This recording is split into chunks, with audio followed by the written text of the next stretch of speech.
할렐루야, 반갑습니다. 우리 경정 씨도 반갑고 어머니도 반갑고 우리 권사님들 다들 반갑습니다. 몇 분 아직 안 오셨지만 우리 찬양하면서 예배 준비하고 우리 마음을 하나님께 모으겠습니다. 보혈을 지나 하나님 품으로, 보혈을 지나 하나님 품으로, 보혈을 지나 아버지 품으로, 보혈을 지나 하나님 품으로 한 걸음씩 나아가네. 보혈을 지나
주구열이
오는 줄 믿습니다.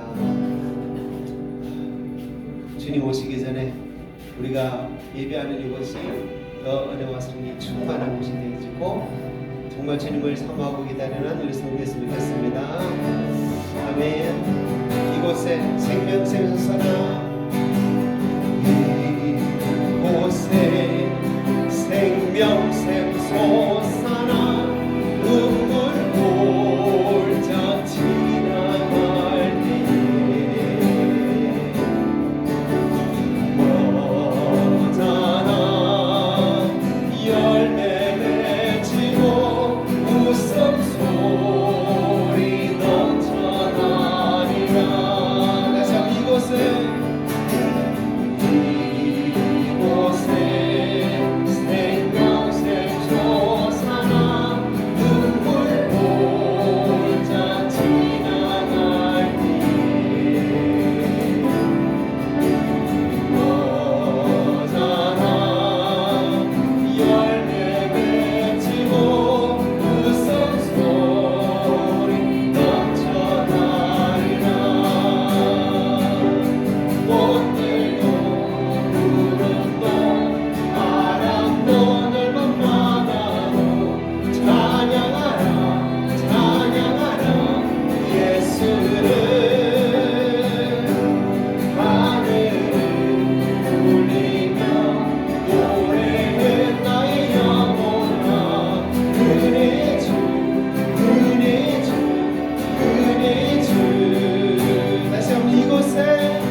은화해진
하나님께서 예배 가운데 임재하셔서 우리 예배를 받으시고 우리 한 사람 한 사람 받으시는 시간 되기 위해서 기도합니다.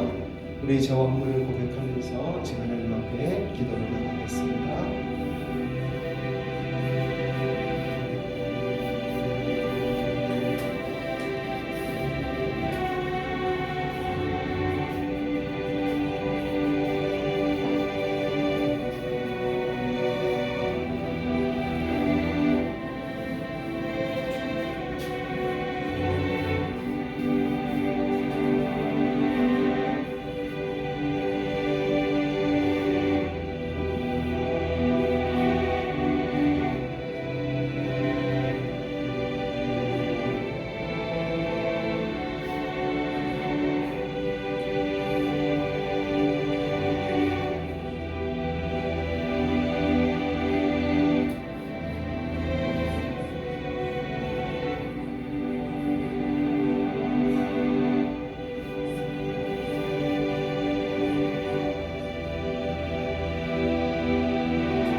은혜와 사랑이 한이 없으신 우리 아버지 하나님, 이 시간 하나님 은혜를 구하고자 하나님의 긍휼하심을 구하며 주님 앞에 예배자로 나왔습니다. 또한 하나님 뜻 가운데 온전히 가지 못하고 세상에 속하여서 세상과 더불어서 순간순간 또 죄 가운데 살면서 그렇게 하나님 은혜에 멀어졌던 우리였습니다. 그런 시간 다시 그 은혜를 구하고자 주님 앞에 나왔사오니 주여 우리를 불쌍히 여겨주시고 이 시간 다시 하나님 은혜 속에 우리를 거두어 주시고 우리를 맞아 주시옵소서. 이 시간 하나님의 그 영광을 또 바랍니다. 주님이 아니면 하나님이 아니면 우리 인생에 소망이 없고 목적이 없음을 고백합니다. 이 시간 예배를 통해서 온전히 하나님만이 우리의 소망이며 목적인 것을 다시 한번 회복하며 또 그렇게 우리의 믿음을 올려드리며 또 주님 주시는 은혜 가운데 거하기를 원하오니 주여 인도하여 주시옵소서. 우리 죄와 허물을 십자가 보혈로 씻으시고 우리를 새롭게 하여 주시옵소서. 온전히 주님을 받으신 예배되기 원하며 우리 주 예수님 이름으로 감사하며 기도합니다. 아멘. 할렐루야. 반갑습니다. 우리 앞뒤 좌우 인사합시다. 오정 예수 사랑합니다. 오정 예수 축복합니다. 잘 오셨습니다. 자, 우리 이현주 권사님 주르륵 세 분 오시니까 자리가 꽉 찬 느낌? 감사합니다. 오늘 정춘배 장로님하고 송리 권사님께서 감기가 많이 걸려가지고 못 오셨어요. 또 송리 권사님은 지금 좀 심하셔가지고 지금 응급실에 지금 가려고 하시더라고요. 좀 전에 전화해 보니까 또 위해서 기대해 주시기를 부탁드립니다. 자, 우리 장로님께서 늘 앞에 딱 앉아 계시다가 안 계시니까 빈자리가 좀 큽니다. 그죠? 기도해 주시고 우리 성도들 아프지 마시고 주일마다 꼭 봤으면 좋겠습니다. 감사합니다. 우리 신앙 고백 사도신경 함께 고백하겠습니다. 나는 전능하신 아버지 하나님 천지의 창조주를 믿습니다. 나는 그의 유일하신 아들 우리 주 예수 그리스도를 믿습니다. 그는 성령으로 잉태되어 동정녀 마리아에게서 나시고 본디오 빌라도에게 고난을 받아 십자가에 못 박혀 죽으시고 장사된 지 사흘 만에 죽은 자 가운데서 다시 살아나셨으며 하늘에 오르시어 전능하신 아버지 하나님 우편에 앉아 계시다가 거기로부터 살아있는 자와 죽은 자를 심판하러 오십니다. 나는 성령을 믿으며 거룩한 공교회와 성도의 교제와 죄를 용서받는 것과 몸의 부활과 영생을 믿습니다. 아멘. 하나님 말씀 같이 교독하겠습니다. 교독은 27번 시편 51편입니다. 함께 교독합니다. 하나님이여 주의 인자를 따라 내게 은혜를 베푸시며 나의 죄악을 맑게 씻으시며 나의 죄를 깨끗이 제하소서.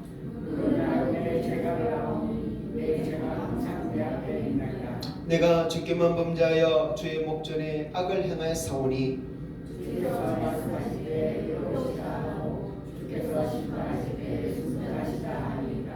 내가 죄악 중에서 출생하였으며 우슬초로 나를 정결하게 하소서. 내가 정결하리이다.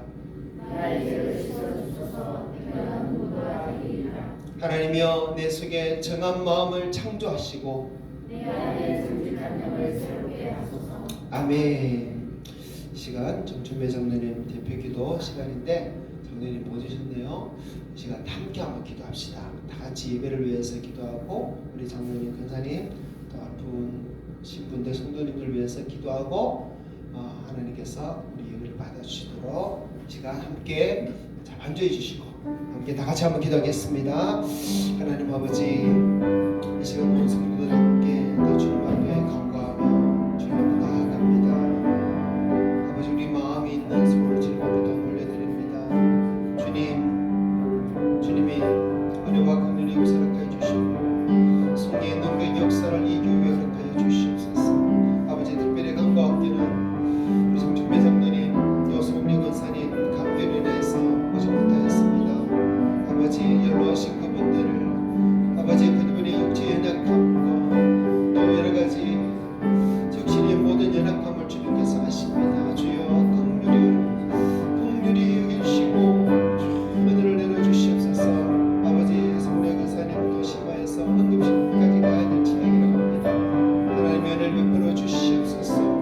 아버지 사람이 늙어가고 연약해져 가는 것은 하나님 정하시지만 그러나 주님 우리 성도들에게는 모세같이 주님 부르실 때까지 강건할 수 있는 은혜가 있음을 믿습니다. 하나님 우리 정초배 우리 성리 권사님 하나님의 은혜는요 강건함을 주시고 회복됨을 주시고 건강을 주셔서 감기가 속히 떠나가게 해주시고 그걸 회복하게 도와주시고 아버지 다시 힘을 얻어서 하나님 주일에 주님 앞에 예배하고자 하는 아버지 간절한 마음 사모하는 마음 주님 하시오니 아버지 그 사모함대로 주님마다 예배하는 자리에 나와서 함께 손들하게 예배드리는 이 영광을 누릴 수 있도록 인도하여 주시옵소서.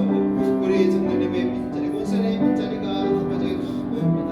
우리 성도들도 하나님 아버지 주일마다 한 사람도 빠지지 않고 예배 시간 이 자리를 지키는 성도들 다 되게 도와주시옵소서. 오늘도 저 어떤 형편 중에 어떤 사동력이 있는지 하지 못하거나 함께하지 못하는 성도들 죄를 벌어주시고 긍휼히 해주시고 하나님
받고 우리 구주 예수님 이름으로 기도합니다. 아멘. 찬송가 305장 찬송합시다. 찬양하면서 하나님 앞에 올려드립니다.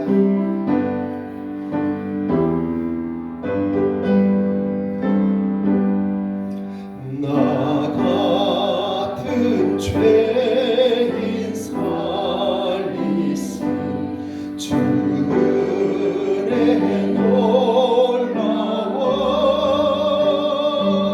잃었던 생명 찾았고 광명을 얻었네. 큰 죄악에서 건지신 주 은혜 고마워. 나처럼 믿은 그 시간 귀하고 귀하다. 이제껏 내가 산 것도 주님의 은혜라. 또 나를 장차보냐니 인도해 주시니 거기서 우리 영원히 주님의 은혜로 해처럼 맑게 살면서 주 찬양하리라.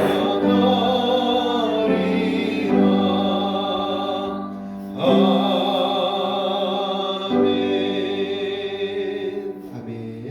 드리는 것 감사의 제목 함께 하나님 기도합니다. 언제나 함께 하시는 하나님 감사합니다. 아멘. 바라던 것을 이룰 수 있게 도와주심을 감사합니다. 아멘. 한 주간의 삶도 주님 함께 가게 하심을 감사드리며 오늘 드린 이 예배 동안 주님 기뻐 받아 주옵소서. 아멘. 하나님 은혜로 날마다 살아가게 하시고 하나님은 선하심을 맛보게 하심 감사합니다. 모든 영광 아버지 올려드립니다. 아멘. 한 주간 안전하게 지켜주셔서 감사합니다. 아멘.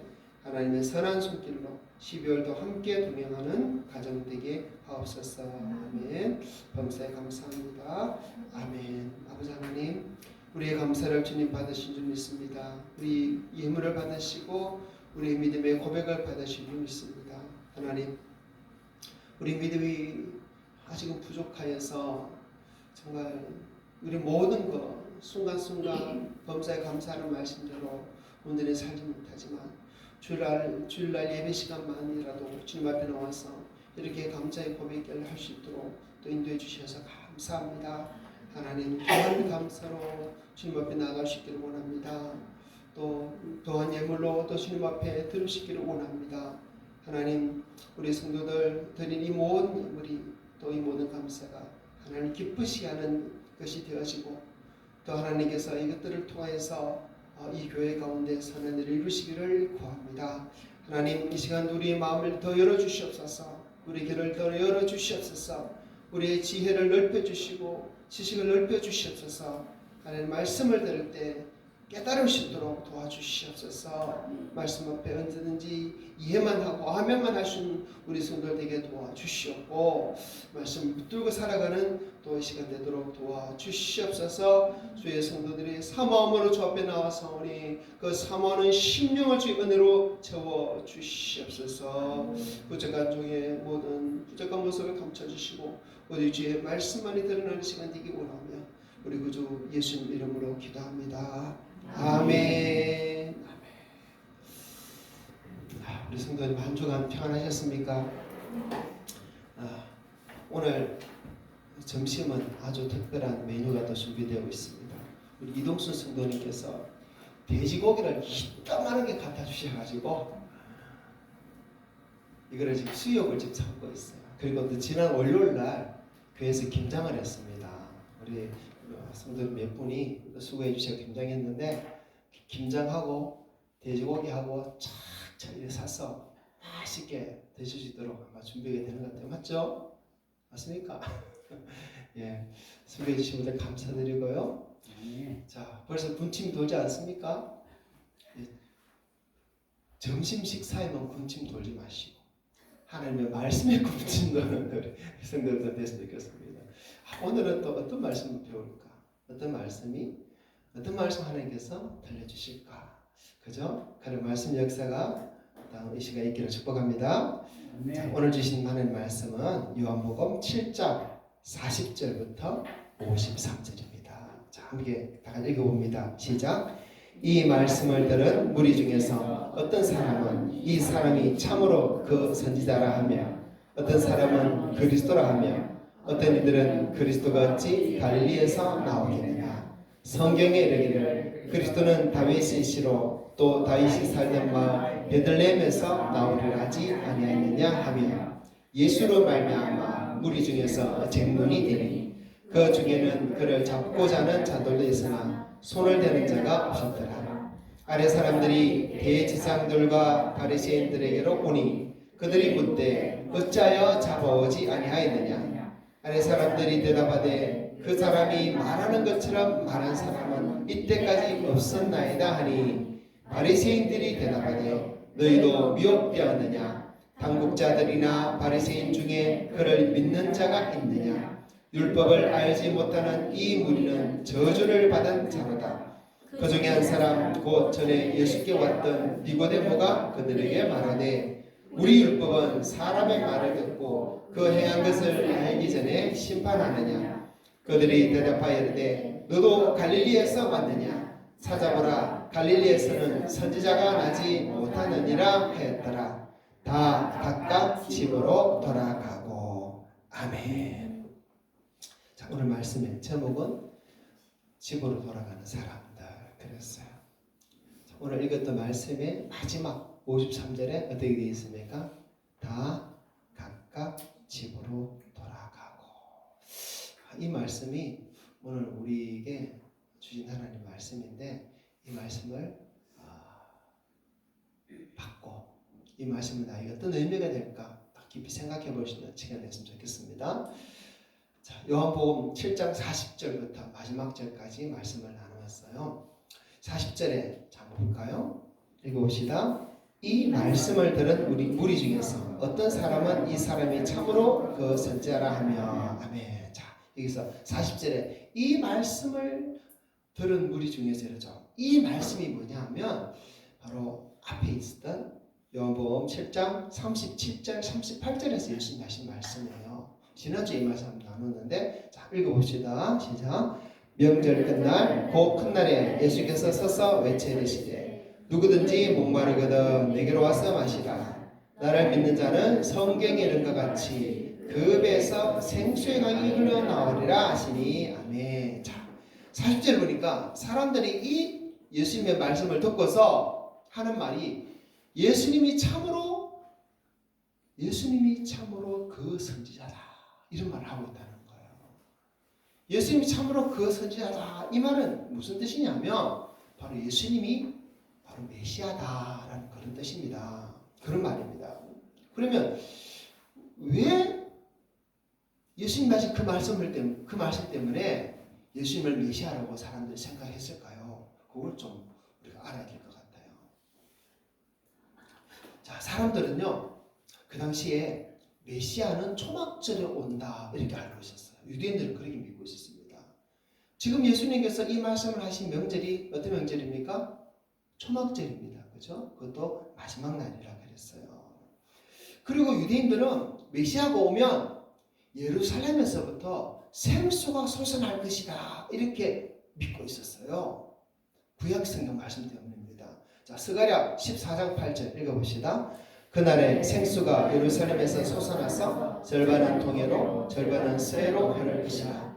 여름에도 겨울에도 그러하리라. 아멘. 에스겔 47장 1절 시작.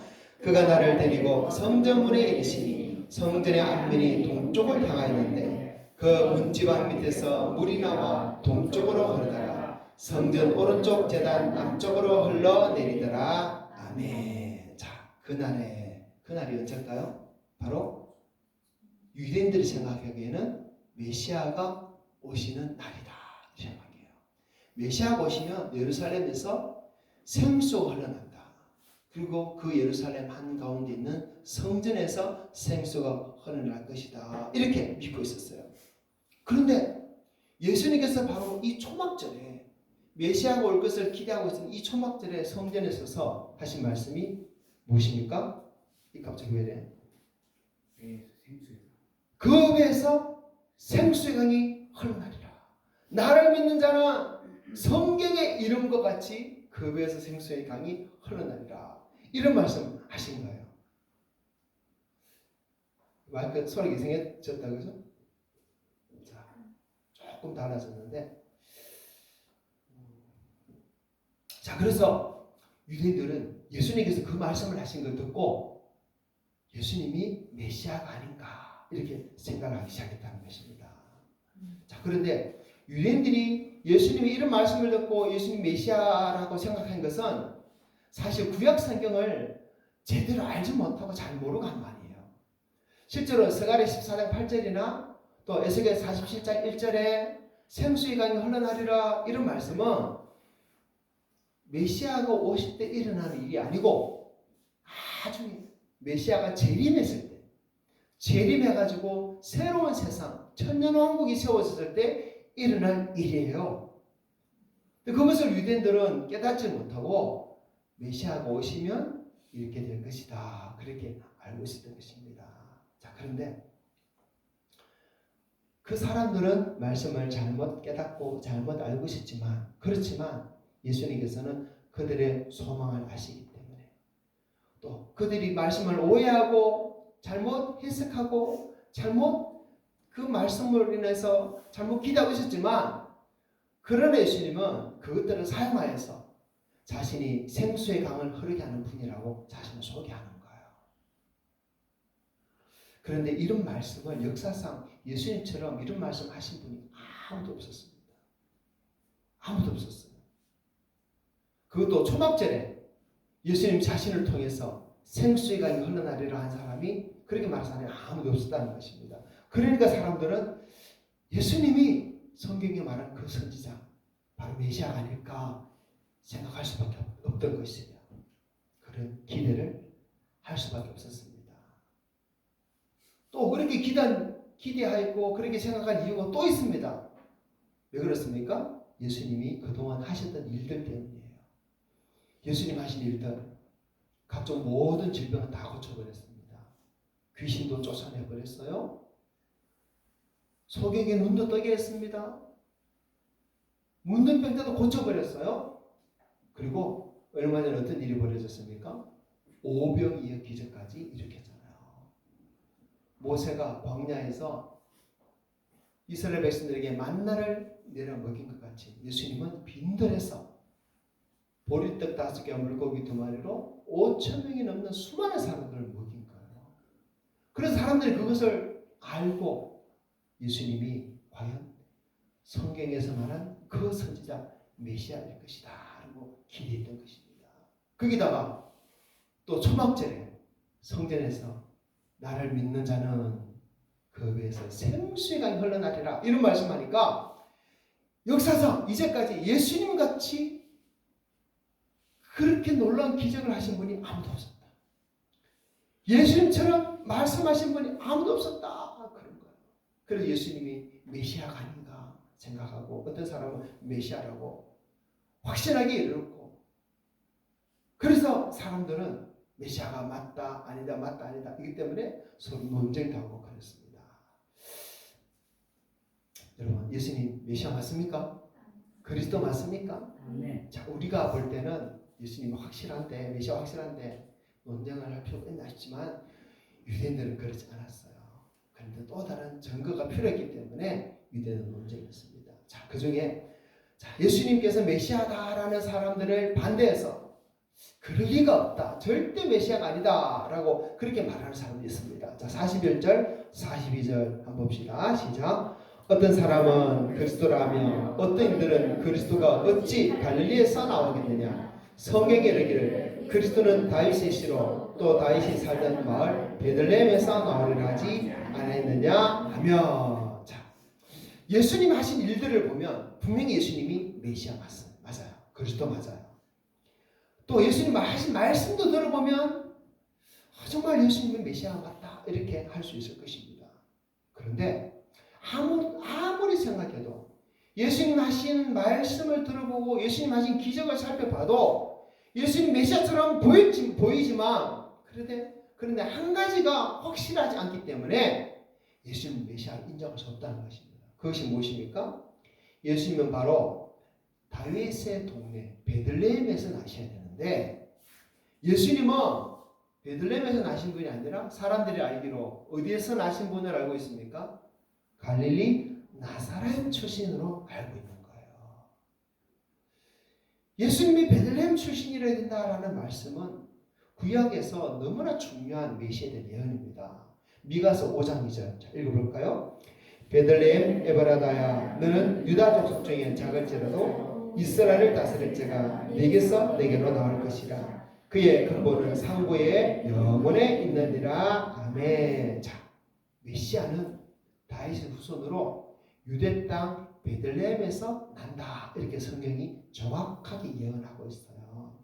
그래서 마태복음 1장을 보면 동방 박사들이 2장이죠. 예수님을 찾아왔을 때 그때 학자들이 동방 박사들을 어디로 가보라 했습니까? 성경에 베들레헴에서 난다 했으니까 베들레헴에 가보세요. 그래가지고 그 동방 박사들이 베들레헴에 가서 아기 예수님을 만나지 않습니까? 메시아는요 유대 베들레헴에서 태어나야 돼요. 그것을 아셔야 돼요. 사람들이 이 말씀을 알고 있었던 것은 정확했습니다. 그런데 알려지기를 예수님은 어디 출신입니까? 갈릴리 나사렛 출신입니다.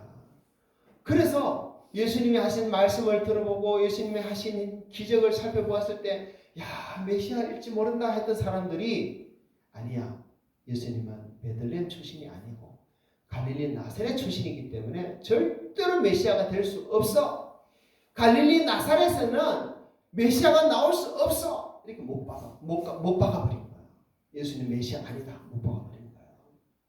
그래서 43절에 보니까 예수님 메시아가 맞다라는 사람들 또 예수님 메시아가 아니다라는 사람들끼리 서로 붙어가지고 전문도 일어나고 그랬습니다. 그런데 지금 우리가요 앞뒤 사정을 우리 지금 다 알고 있잖아요. 우리가 다 알고 있는 지금 우리가 볼 때 이 사람들의 주장을 살펴보면 누구 말이 맞습니까? 예수님이 메시아라고 말하는 사람이 맞습니까? 메시아가 아니라고 하는 사람 말이 맞습니까? 물론 우리가 볼 때는 예수님 메시아라고 하는 사람들 말이 맞아요. 하지만 이 사람들은요 다 문제가 있어요. 이 사람들의 주장에는 다 문제가 있습니다. 예수님이 베들레헴 출신이든지 나사렛 출신이든지 따질 필요 없고 예수님이 메시아가 맞다라고 하는 이 사람들도 문제라는 거예요. 또 예수님 베들레헴 출신이 아니라 나사렛 출신이니까 예수님 메시아가 아니다라는 사람들도 이 사람들도 문제입니다. 어떤 문제인지 한번 하나씩 살펴봅시다. 첫째로 베들레헴 출신이든 나사렛 출신이든지 따를 필요 없어. 예수님 하신 말씀을 봐. 예수님 하신 기적을 봐. 예수님 메시아가 맞다니까. 이렇게 주장하는 사람 뭐가 문제일까요? 예수님 분명히 메시아가 맞지만은 그들이 주장한 문제 왜 그렇습니까? 성경으로 분명히 메시아가 베들레헴에서 나신다고 말씀하고 있잖아요. 하지만 그들이 알기로 예수님은 나사렛 출신이지 않습니까? 성경 말씀하고 그들이 알고 있는 지식하고 부딪히죠. 그러면 무엇을 따라야 돼요? 자신의 감을 따라야 될까요? 자신의 지식을 따라야 될까요? 사람들이 하는 말을 따라야 될까요? 아니요. 성경 말씀을 따라야 돼요. 성경 말씀이 아니라면 아닌 거고 성경 말씀이 맞다면 맞는 거예요. 그런데 이 사람들은 예수님이 베들레헴에 났던 나사렛에 났던 상관없어. 예수님이 일으킨 기적을 봐. 예수님 하신 말씀을 봐. 메시아 맞다니까 하면서 지금 우기고 있는 것입니다. 그렇죠. 이 사람들은 예수님이 메시아라고 그냥 우기는 것밖에 안 되는 거예요. 예수님 예수님 기적을 일으킨 분이 없다. 예수님 말씀하신 분이 없다. 잘 봐라. 역사상 이런 분이 있겠느냐? 그래 우리 예수님 따를 거야 라는 거예요. 요한복음 7장 31절 한번 보세요. 읽어봅시다. 무리 중에 많은 사람이 예수를 믿고 말하되 그리스도께서 오실지라도 그 행하실 표적이 이 사람이 행한 것보다 더 많으랴 하니. 자, 많은 사람들이 그냥 표적을 보고 기적을 보고 말씀을 듣고 그냥 예수님이 메시아 맞다 이렇게 말하는 거예요. 근데 옆에서는 뭐라고 하는 거 아니야. 예수님이 베들레헴 출신이라 해야 되는데 갈릴리 출신이잖아. 성경에 그렇게 말씀하고 있는데 성경대로 안 됐잖아 하고 그렇게 옆에서 막 찌르고 말을 해도 이 사람들은 들어요 안 들어요? 안 들어요. 기적을 봐. 말씀을 들어봐 라는 거예요. 여러분 이런 신앙은 문제가 있습니다. 그렇죠? 우리 속담에 껌 잡는 게 매다 이런 속담이 있죠. 방법이 어떻든 간에 목적을 이루는 것이 가장 중요하다 그런 뜻이에요. 자, 그러나 여러분 우리 성도들 중에는 이런 사람이 없기를 바랍니다. 자, 예를 들어서 설교에 감동만 되고 은혜만 되면 좋은 설교자를 얘기하는 분이 있습니다. 뭐 안수에서 병 낫고 또 기적 일으키고 그렇게만 하면 능력이 있는 목사가 이렇게 얘기하는 분이 있습니다. 그러나 여러분 조심해야 됩니다. 마태복음 7장을 보십시오.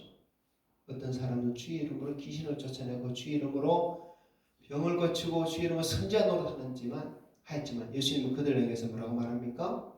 나는 너희를 알지 못한다. 그래요 여러분. 그런 사람이 있다는 것입니다. 거짓이 진리처럼 우리 주변에 많이 도사리고 있어요. 그러나 많은 사람들은요 그것을 간파해내지 못하고 그냥 그 나타나는 현상만 보고 따라버리는 거예요.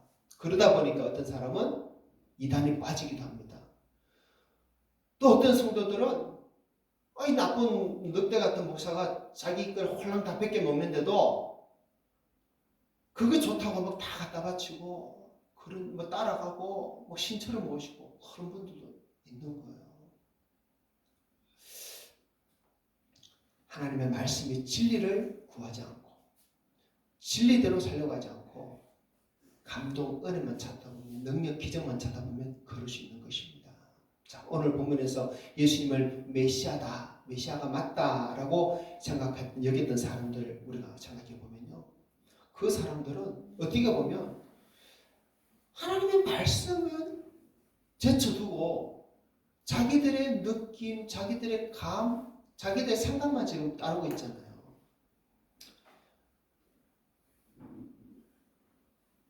이런 신앙은 위험해요. 위험합니다. 우리의 믿음은 오직 말씀 위에 근거해야 됩니다. 자, 어떻게 보면 이 본문에서 야 그래도 예수님 메시아 맞았잖아, 결론적으로 맞잖아 이렇게 그 사람들이 말할 수도 있겠죠. 그러나 그 과정도 위험한 거예요, 여러분. 사실 묻지도 따지지도 말고 믿었다가 어떤 때는 그것이 진실이고 진리고 사실이기 때문에 그 믿음의 확실한 보상이 올 수도 있습니다. 하지만 묻지도 따지지도 않고 믿었다가 어떤 경우 자기가 원하는 것이 이루어지지 않으면 내가 믿는 그 대상과 그것이 진실이라 할지라도 그것을 떠나버리는 경우도 많습니다. 예를 들어서 어떤 사람이 예수 믿으면 병 고침 받는다, 잘 된다. 그래가지고 우리 가족 중에 불치병이 걸린 사람이 있는데 나도 예수 믿어야지. 그래가지고 교회 나오기 시작한 거예요. 여러분 예수 믿으면 하나님이 병도 고쳐주시고 또 복도 주시고 맞지 않습니까? 하지만 다 그렇지는 않죠. 하나님의 뜻 가운데 행해 주십니다. 그런데 이 사람이 예수 열심히 믿었는데 병을 안 고쳐주는 거 하나님께서. 그럼 어떡합니까? 하나님의 말씀이 진실이고 하나님 살아계신 것이 진실이더라도 그 사람은 자기 믿음을 떠나버리는 거예요. 자기가 원하는 대로 안 된다고. 이것이 어떤 신앙이냐면 바로 자기 중심적인 신앙입니다. 말씀에 근거한 신앙이 아니라 자기 중심적인 신앙. 자기 지식에 근거하고 자기 생각에 근거하고 자기 감에 근거한 신앙이에요. 이 신앙은 자기가 원하는 것이 이루어지지 않으면 자기가 가진 신앙을 버립니다. 여러분 우리는 그런 신앙 가지지 말아야 돼요. 오직 하나님의 말씀이 있어야 돼요. 그래서 제가 늘 여러분에게 말씀드리지만은 자주 말씀드리지 않아가 그거잖아요. 목사가 아무리 어떤 설교를 하더라도 그 말씀이 하나님 말씀이어서 있는지 그것을 여러분 스스로 찾아내셔야 된다고. 그리고 그 말씀으로 인해서 아멘 해야 된다고 그래요. 함부로 아멘 하지 마십시오. 사실 우리 고신교회 성도님들은 설교를 해도 아멘 잘 안 하잖아요. 이것이 좋은 습관입니다. 제가 볼 때는. 어떤 교회 보면 뭐 아무나 이번에도 다니엘 기도하는 걸 보니까 이상한데 아멘 하니까 강사 앞에서 그건 아멘하면 안 됩니다 이렇게 막 지적하기도 하고 막 그래요. 정말 우리가 하나님 말씀에만 굳혀서야 됩니다. 그래서 그런 신앙을 가지지 않고 그냥 무택되고 아멘하고 무택되고 따라하면 나중에 낭패를 당합니다. 그렇죠? 마태복음 7장에서 귀신도 쫓아나고 병도 고치고 선지자 노래 듣던 그 사람들을 얼마나 많이 따랐겠어요. 저분처럼 위대한 하나님 종이 없다라 얼마나 따랐겠어요. 그러나 그들의 결론은 결국은 어떻습니까? 주님께서 나는 너희를 알지 못한다는 거예요. 그리고 그들 따르는 자들에게도 똑같이 말씀하실 거예요. 나는 너희를 알지 못한다. 그래서 우리의 신앙은 오직 말씀 위에 서는 시작이 되어야 됩니다. 자, 두 번째로, 자, 베들레헴 출신이 아니라 나사렛 출신이니까 예수님은 메시아가 절대로 아니다. 우리 예수님 따로 속다라고 말했던 사람. 이 사람들도 문제입니다. 어떤 문제가 있습니까? 이 사람도 예수님에 대해서 편견과 선입견을 가지고 판단하고 있는 거예요. 이 사람 예수님을 잘 모릅니다. 예수님에 대해서 들었던 지식밖에 없지 않습니까? 예수님은 사실 나사렛 출신 아니라 베들레헴 출신 맞아요. 그렇죠? 맞습니다. 누가복음 2장 11절 읽어봅시다.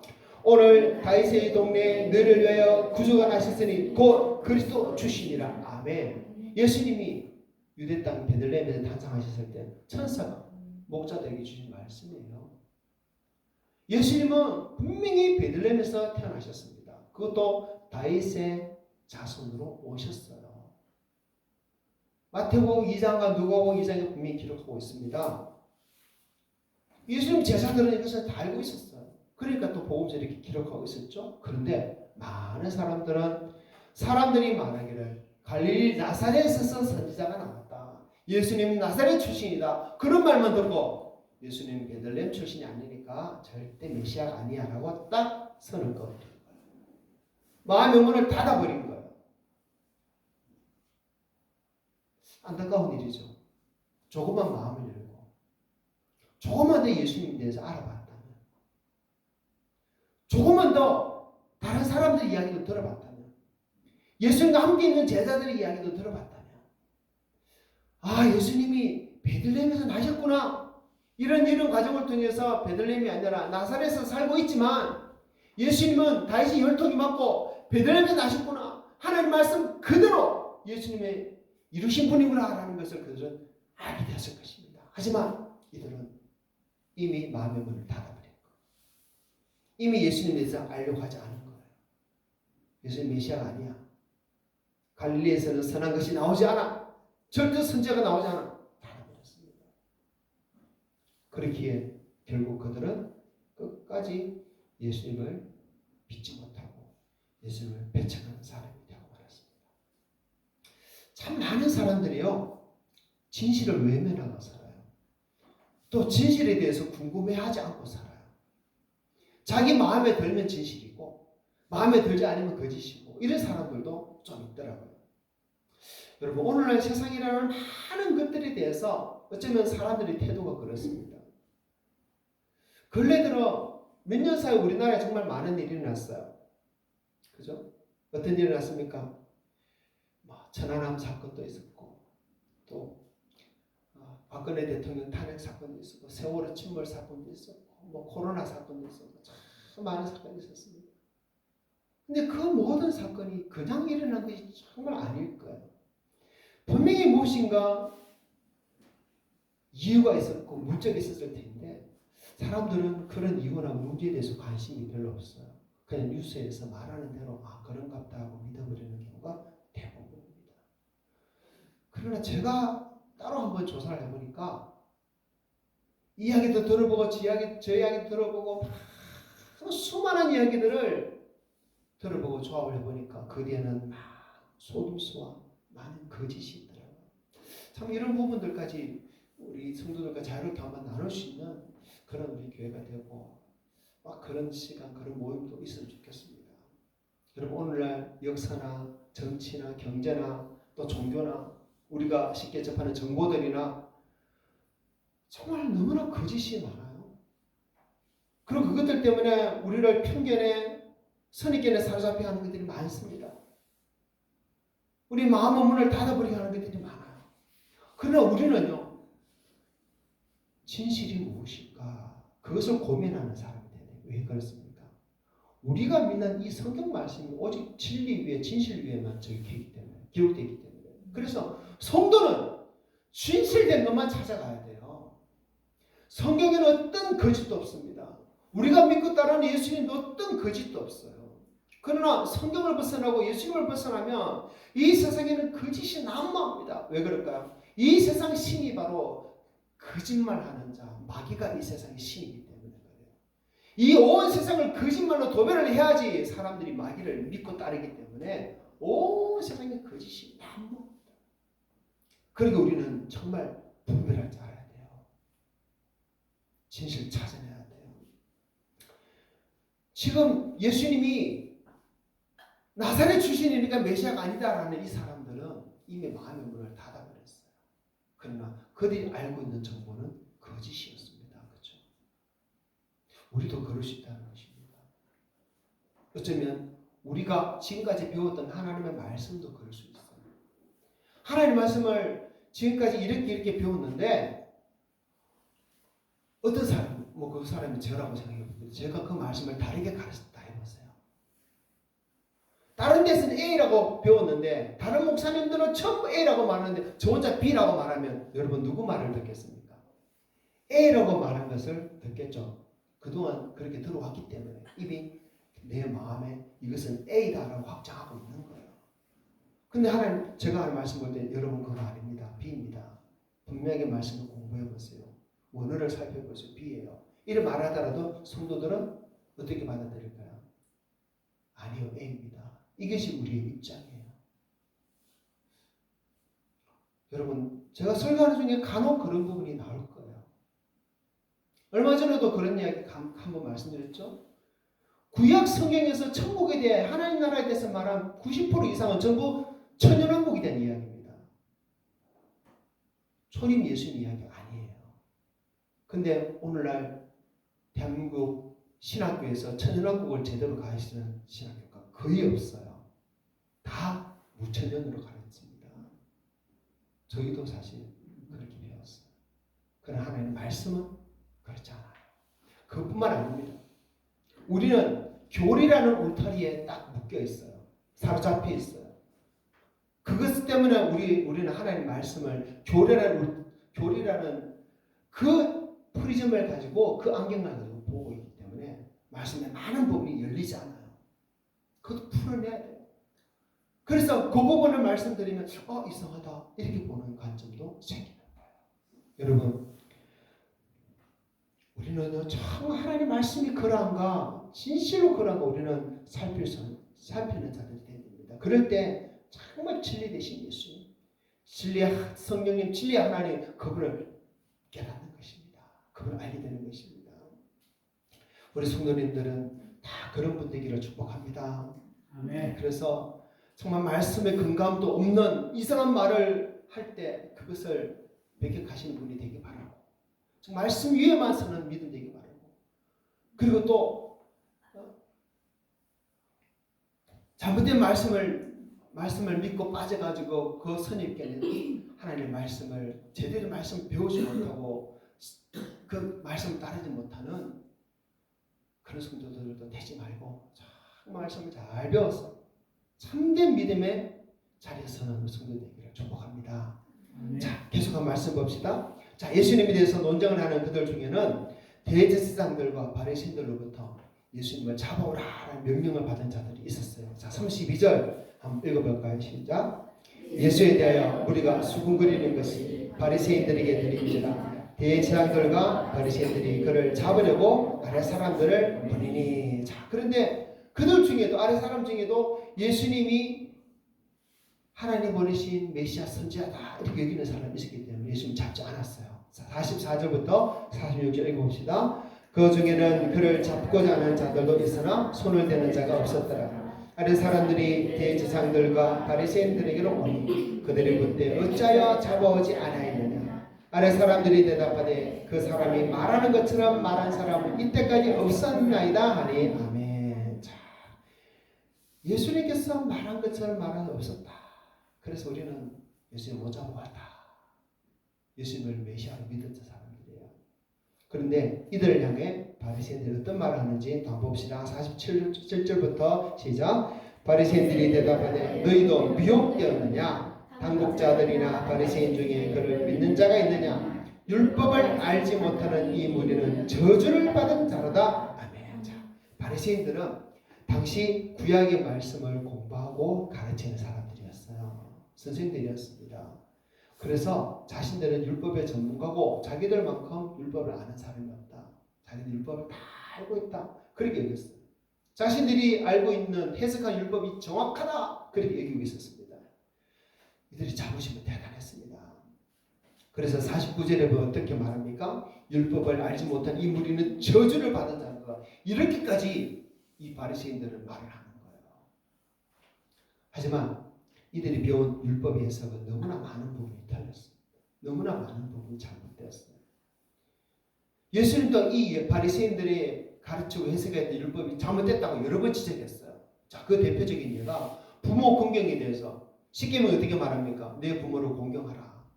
이렇게 분명히 명령하고 있잖아요. 그런데 바리새인들은 어떻게 했습니까? 자, 마가복음 7장 11절부터 13절 읽어봅시다. 너희는 이르되 사람이 아버지에게나 어머니에게나 말하기를 내가 드려 유익하게 할 것이 고르반 곧 하나님께 드림이 되었다고 하기만 하면 그만이라. 자기 아버지나 어머니에게 다시 아무것도 하여 드리기를 허락하지 아니하여 너희가 저런 전통으로 하나님의 말씀을 피하며 또 이 같은 일을 많이 행하느니라 하시고 예수님이 누구를 향해 주신 말씀인가 하면 바로 바리새인들을 향해 주신 말씀이에요. 이 바리새인들은 스스로 율법에 정통하다, 잘 알고 있다, 우리 해석이 정확하다 이렇게 하면서 실제로는 하나님의 말씀을 피하는 그런 나쁜 짓을 하는 그런 사람들이었습니다. 그러면서 율법을 알지 못하는 너희는 저주를 받은 자라 이렇게 저주까지 하고 있어요. 참 못된 사람들이죠. 이런 바리새인들에게 예수님께서 마태복음 23장에 보면 엄청나게 진노하십니다. 자, 읽어볼까요? 자, 시작. 화에 설진저 외식하는 서기관들과 바리새인들이여 너희는 천국문을 사람들 앞에서 닫고 너희도 들어가지 않고 들어가라 하는 자도 들어가지 못하게 하는도다. 화에 설진저 외식하는 서기관들과 바리새인들이여 너희는 교인한 사람을 얻기 위하여 바다와 육지를 두루다니다가 생기면 너희보다 배나 더 지옥 자식이 되게 하는도다. 다음. 화에 설진저 눈먼 인도자여 너희가 말하되 누구든지 성전으로 맹세하면 아무 일 없거니와 성전에 금으로 맹세하면 지킬지라 하는도다. 화에 설진저 외식하는 서기관들과 바리새인들이여 너희가 박하와 해양과 근처의 11조는 들이되 율법에 더 중한 바 정의와 긍휼과 믿음은 버렸도다. 그러나 이것 등하고 저것도 버리지 말아야 할지니라. 자, 말씀 더 있네. 여기까지 읽을게요. 화가 있다는 말은 하나님이 반드시 너희를 심판한다는 뜻입니다. 심판받을 짓을 스스로 하고 있는 것입니다. 대부분의 바리새인들이 외식하는 자들이에요. 겉과 속이 다른 자들입니다. 하나님 잘 믿는 척 했지만 실제로는 하나님과 상관없는 삶을 살았던 자들이에요. 그런데 이들을 당시 유대인들은 종교 지도자로 하나님의 말씀을 가르치는 자로 따랐던 것입니다. 그러니 이 백성들은 얼마나 불쌍할까요? 여러분, 그런데 이런 일이 그 당시에 있을까요? 오늘날은 없을까요? 오늘날도 이들 바리새인 같은 자들이 분명히 있습니다. 분명히 있어요. 잘 살펴야 됩니다. 그들을 따르면 그들이 받는 화를 같이 받아요. 여러분,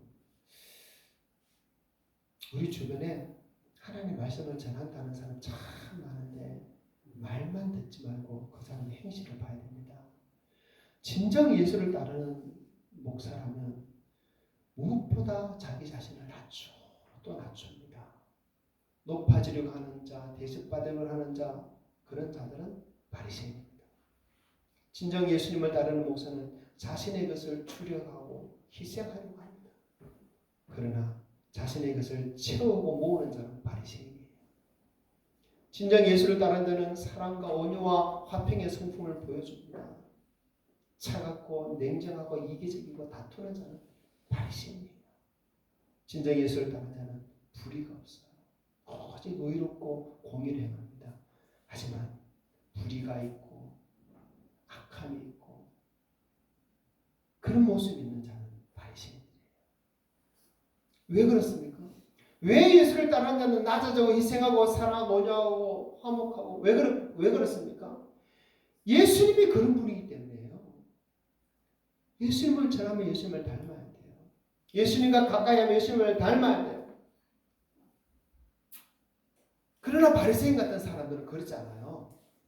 예수님을 이용만 하기 때문에 예수님을 닮지 않습니다. 예수님을 닮지 않기 때문에 세상에서 더 높아지려고 하고 더 명예를 얻으려고 하고 더 부하려고 하고 더 자기 것 챙기려고 하고 더 사람들을 위해 군림하려고 하고 더 이기적이고 때로는 다투기도 하고 불의를 그냥 용납해버리고 여러분 앞으로는 점점 그런 일들이 더 많을 겁니다. 그러나 우리 성도님 정말 분별하셔야 됩니다. 어리석은 성도들은 바리새인들이 어떻게 하든지 간에 그들이 하나님의 말씀을 가르치니까 따라야 됩니다. 이랬을 것 같아요. 설교 잘하시는 목사님이니까 그 설교 은혜가 되니까 진짜입니다. 이런 분이실 것 같습니다. 대형교회 목사니까 따르고 좋은 대학 나오고 박사학위 가시니까 따르고 그런 분 있어요. 그런 어떤 박사학위는 그냥 돈 주고 받았더라고요. 저는 그분 알고 있습니다. 여러분 예수는 누가 죽였습니까? 그를 외식하는 바리새인들이 죽였어요. 또 그 바리새인들을 따르는 어리석은 사람들이 함께 죽였습니다. 그리고 장차 마지막 때 전 세계적인 기독교의 배도가 올 것입니다. 그것을 주도하는 사람이 바로 바리새인과 같은 사람들이에요. 그리고 어리석은 성도들은 앞뒤도 모르고 그들을 따라서 그 배교에 같이 동참하겠죠. 마치 일제시대 때 이 땅에 신사참배에 아무것도 모르는 성도들이 목사들을 따라서 같이 신사참배 우상숭배의 죄를 범했던 것 같이 그렇지 않습니까? 우리 고신의 선배들은 목숨 걸고 신사참배는 우상숭배다 절대 안 된다 그러다가 감옥에 갇히고 죽어나갔는데 교권을 잡은 사람들은 우상숭배가 아니다 국민의례다 그래가지고 예배 시간에 제일 먼저 한 일이 무엇이에요? 성도들 다 일어나서 동방요배부터 합니다. 그러고 나서 예배 드렸다니까요. 해방 이후에 고신 목사들이 장로들이 감옥에서 나와가지고 당신들 회개하라 교회를 세우게 된다 그러는데 그 사람들은 이미 교권을 잡고 있었기 때문에 성도들도 같이 다 신사참배했기 때문에 부추겨가지고 자기들만의 교회를 세우고 교회를 더 크게 만들고 오히려 고신교단의 사람들을 쫓아내버립니다. 그래가지고 이 고신교단이 생긴 것입니다. 그때만 그럴까요 여러분? 앞으로도 그럴 수 있어요. 그러나 우리의 신앙은요 정말 예수님을 닮아가야 되고 하나님의 말씀을 바로 써야 됩니다. 그리고 바리새인 같은 그런 사람들이 혹시 우리를 인도하지 않을까 교회를 인도하지 않을까 참 우리는 분별해야 됩니다. 깨어있어야 됩니다. 자 말씀이 길어졌는데요. 자 오늘 말씀의 결론을 한번 봅시다. 자 53절 쫙 넘겨보시고 자 시간이 없어서 다 말씀 못 드려요. 53절 읽어보세요. 시작. 다 각각 집으로 돌아가고. 자 오늘 말씀의 결론이 이것입니다. 지금 초막절 7일 동안의 명절이 지나면서 예수님 마지막 날에 서서 자신을 메시아로 드러내셨어요. 사람들은 예수님을 보면서 어떤 사람이 메시아가 아니다 막 증언하고 그랬어요. 그런 중에 바리새인들이 또 위협하기도 하고 그럽니다. 그런데 이 모든 이야기의 결론이 무엇입니까? 다 각각 집으로 돌아가고요. 초막절 마지막 날 유대인들이 기다리던 메시아가 오신다고 여겼던 그날이 메시아가 오는 날 알지만 예수님은 그 유대인들에게 자신을 드러내시고 자신이 메시아인 것을 드러내신 거예요. 예수님 때문에 사람들이 그렇게 격렬하게 논쟁되었습니다. 그런데 결론은 무엇이다? 다 각각 집으로 돌아갔어요. 예수님이 메시아인지 아닌지 너무 중요하지 않습니까? 예수님이 구원자인지 아닌지 너무 중요하지 않습니까? 여러분, 내 생에 있어서 우리 인생에서 가장 중요한 것이 무엇입니까? 과연 내가 구원받느냐, 구원받지 못하느냐, 내가 천국 가느냐, 지옥 가느냐, 이거보다 중요한 것이 있습니까? 내가 돈을 얼마 더 벌고 얼마 잃고 그게 중요한 게 아니고, 내가 좀 더 오래 살고 적게 살고 그게 중요한 게 아니고, 가장 중요한 것은 내가 과연 천국 가느냐 지옥 가느냐, 이게 제일 중요해요. 아멘. 근데 지금 이 사람들은요,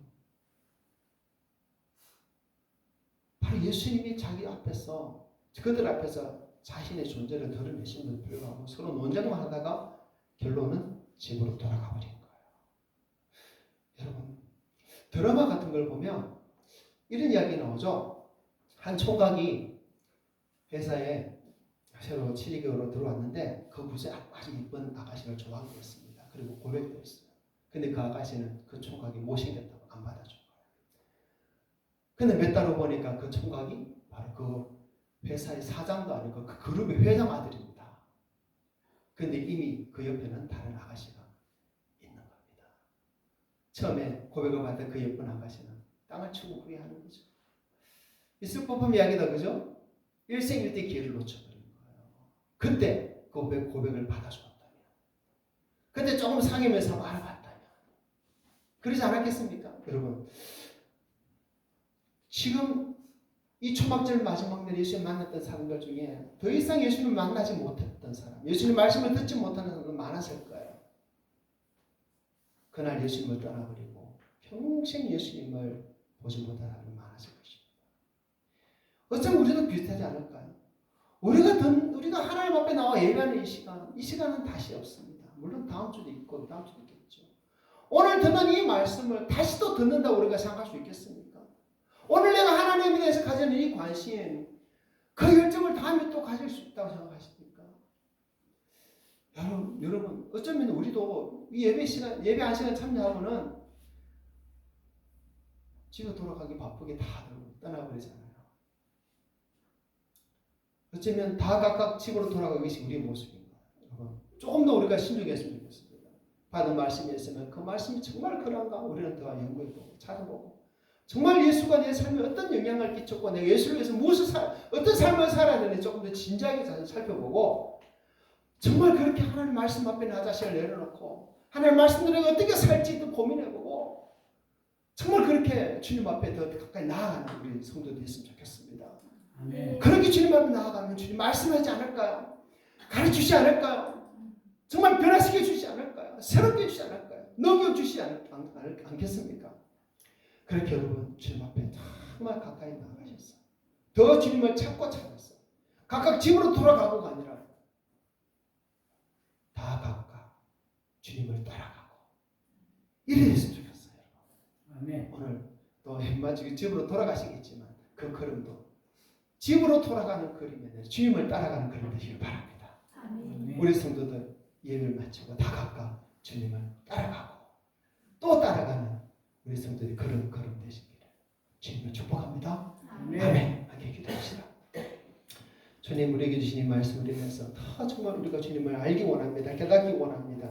우리의 삶이 어떻게 주의 말씀을 붙들고 살아야 할지를 또 분별하기 원하며, 이 시대를 분별하고 마귀의 술수도 분별하기 원합니다. 하나님의 진리의 말씀에 쓰기 원합니다. 또한 주님, 그 말씀 받아서 우리가 그냥 집으로 돌아가는 자가 아니라 주님 말씀을 따라가는 자, 주님을 따라가는 되기 원하오니 역사에 주님 인도해 주십소서. 우리 함께 받은 말씀 가지고 고백하며 기도하겠습니다. 하나님 아버지, 감사합니다. 부족한 종을 통해서 오늘 우리 성도들과 하나님 말씀을 나누게 하시니 감사합니다. 주여, 이 말씀이 우리 성도들 깨닫는 자들 위해 역사하게 도와주시옵소서. 아버지, 이 말씀을 더 알 수 있도록 주님 마음을 열어주시고 지혜를 주시고 생각을 열어주시옵소서. 하나님, 그리고 이 말씀을 위해서 주여 그냥 예배 마치고 집으로만 돌아가는 걸음이 어떻게 주님을 더 따라갈 수 있을까? 주님을 따라가는 그 걸음 되기를 힘쓰는 우리 성도들에게 도와주시옵소서. 오 주님, 조금 부족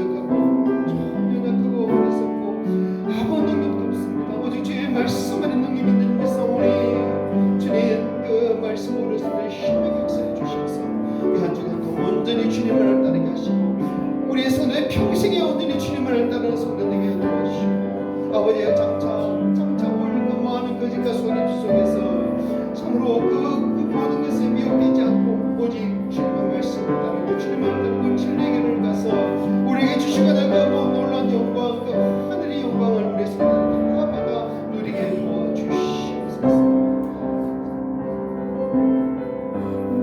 주님, 예수 그리스도만이 하나님 아들이심을 믿습니다. 예수 그리스도만이 구원자이심을 믿습니다.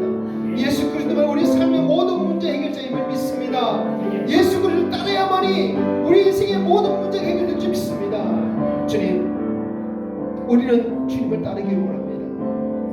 그냥 예배 마치고 집으로 돌아가는 걸음이 아니라 주님을 따라 함께 가는 걸음이 되기 원합니다. 주님, 그렇게 주님을 따르기 원하오니 주 우리 마음에 다 뜨거운 열정과 헌신과 하나님의 말씀에 굳게 서는 믿음을 허락하여 주시옵소서. 이 교회를 그렇게 세워 주시옵소서. 감사합니다. 예수님의 이름으로 기도합니다. 아멘. 찬송가 96장. 예수님은 누구십니까? 찬양합시다.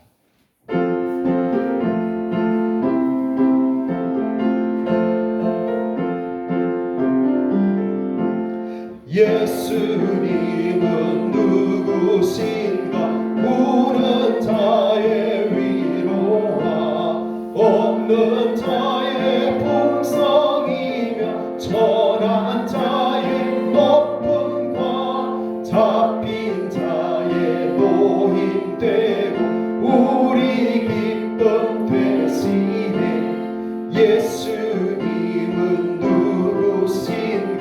약한 자의 강함과 눈먼 자의 빛이시며 병든 자의 고침과 죽은 자의 부활되고 우리 생명 되시네. 예수님은 누구신가? 주한 자의 전함과 죽을 자의 생명이며 죄인들의 중보와 멸망자의 구원되고 우리 평화 되시네. 예수님은 누구신가?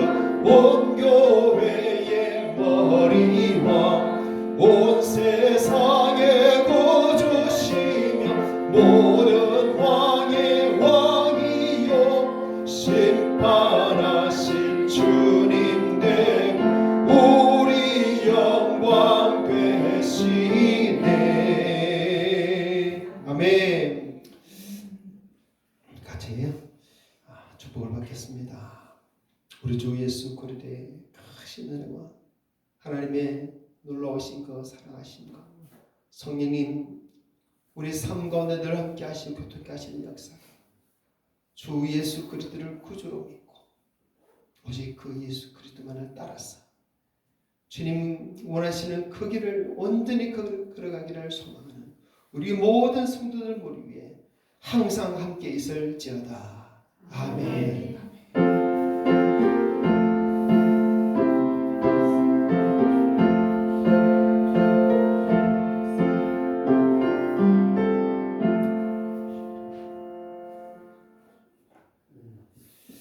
할렐루야. 주님께 영광 돌립니다. 자, 우리 앞뒤 한번 인사합시다. 오승예수 천국 갑시다. 오승예수 주님을 따릅시다.